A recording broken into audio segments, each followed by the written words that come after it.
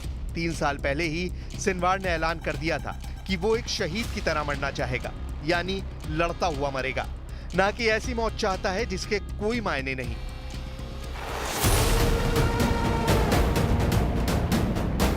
Sinwar के खिलाफ जब ऑपरेशन शुरू हुआ तब उसकी तलाश में इजरायली ड्रोन एक इमारत में घुसकर तलाशी ले रहा था। जब वो इस बिल्डिंग में दाखिल हुआ तो सामने सोफे पर एक शख्स बैठा हुआ नजर आया। उसका एक हाथ बुरी तरह टूट चुका था।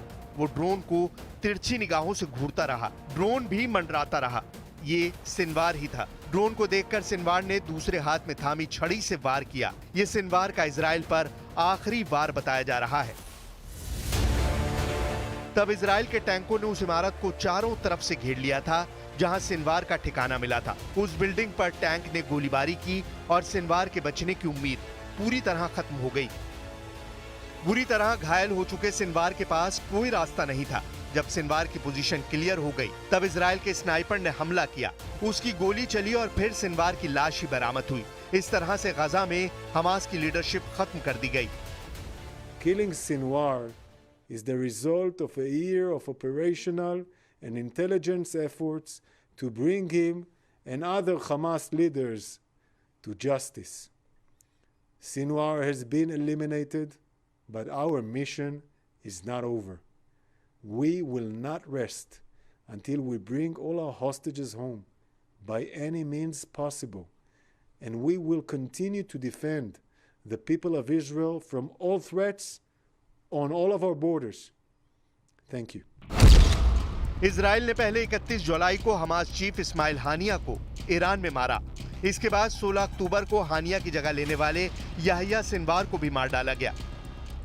हालांकि सिनवार की वसीयत इजराइल के लिहाज से एक बड़ी चुनौती है। सिनवार ने बार बार कहा है कि लड़कर मरना ऐसी मौत से बेहतर है जिसके कोई मायने ना हो, इसलिए इजराइल से लड़ाई जारी रहेगी।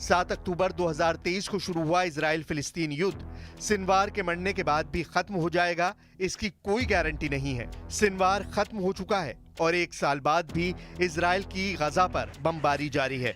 Hello and welcome to ABC News. I'm Catherine Robinson.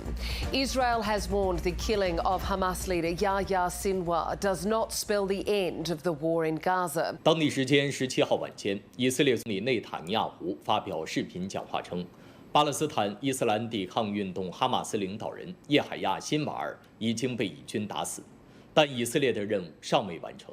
截至目前，哈马斯官方暂未对此消息作出回应。 ये उत्तरी गजा का वीडियो है। यहाँ इजराइल के एयर स्ट्राइक में 70 से ज्यादा लोगों की मौत हुई है। इतने घायलों और लाशों को एक साथ देखना अब जैसे गजा के लोगों की आदत बन चुकी है। मरने वालों में बहुत से बच्चे हैं, बुजुर्ग हैं। इनमें एक ही परिवार के 12 लोग भी शामिल थे, जो गजा में लाशों की फहरिस्त में शामिल किए जा चुके हैं। अब तक गजा में 42,519 लोगों की मौत हो चुकी है। घायलों की तादाद 99,637 से ज्यादा है। गाजा में मरने वालों के आंकड़े अब नहीं बढ़ेंगे, ये गारंटी सिनवार की मौत भी देने को तैयार नहीं। È emersa l'importanza di continuare a sostenere le forze armate libanesi nel loro ruolo essenziale e irrinunciabile per la tutela, la sicurezza e la stabilità del Libano, allo scopo di rafforzarne le capacità e credibilità e legittima autorità. E proprio in questo senso la conferenza dei donatori, che come sapete noi auspichiamo, si terrà e ha avuto l'adesione da parte di tutti i paesi, anche di tutti i paesi del G7.